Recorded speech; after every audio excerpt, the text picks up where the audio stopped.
Impressive debut fourth. In other sport this morning, I think we're going to move it on to Formula One now.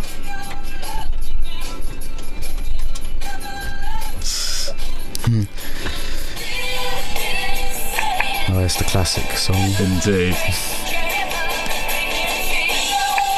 And the Formula One starts next weekend.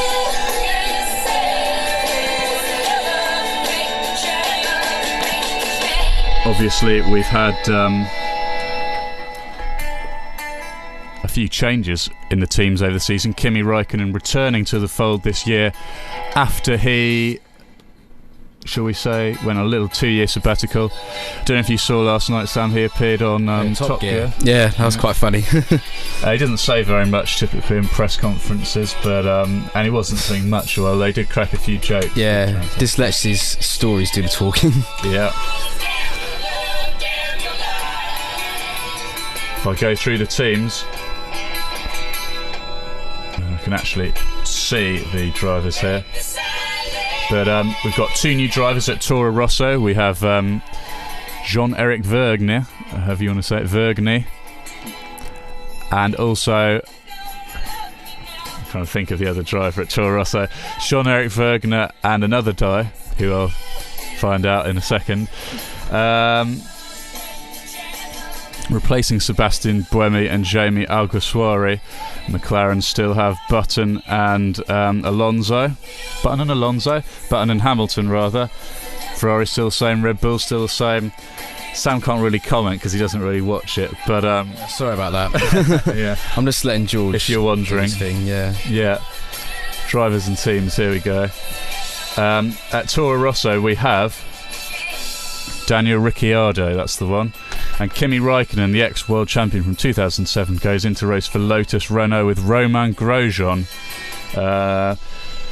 Hulkenberg also joins Force India. The first race begins next weekend at 6 a.m. next Sunday morning. Of which I'll be getting up for, and it'll sound hopefully similar to this.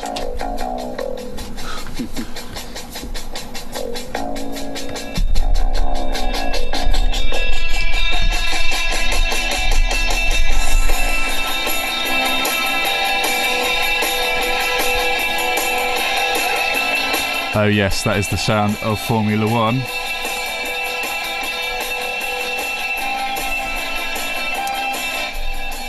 And I can tell you, if you've got the new, as Simon was mentioning earlier, this new Sky Sports F1 HD channel, you can see all the races live throughout the season, uninterrupted, without advert breaks.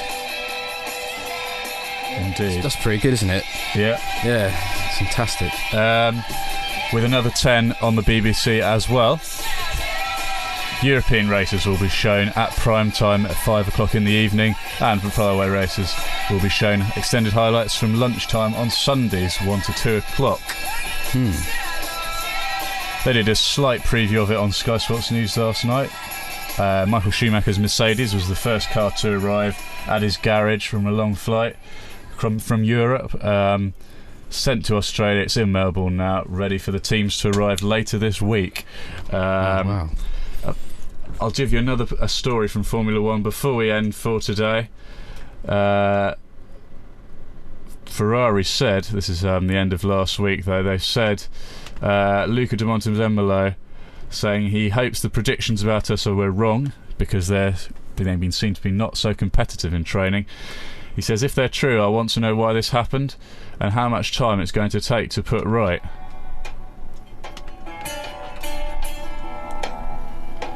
He also said Ferrari need to take an aggressive approach to designing the new car in an attempt to start the season in a position strongly compared to the other teams.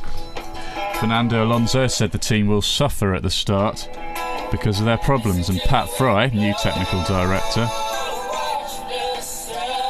has also said he doesn't expect the team to be able to finish on the podium next week. De Montezemolo has said, I spoke to Alonso.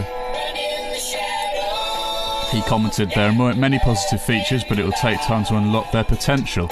It's a car still to be discovered, and only in Melbourne will we know where we are. So, that's the situation in Formula One in 10 minutes. I have Leo Birchley.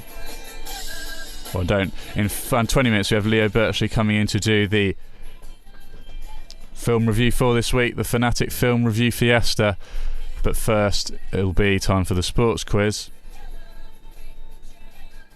Coming up now, it's a bit of the Kinks on Tone Radio, and it's Monday Morning Madness. Thank you for the day.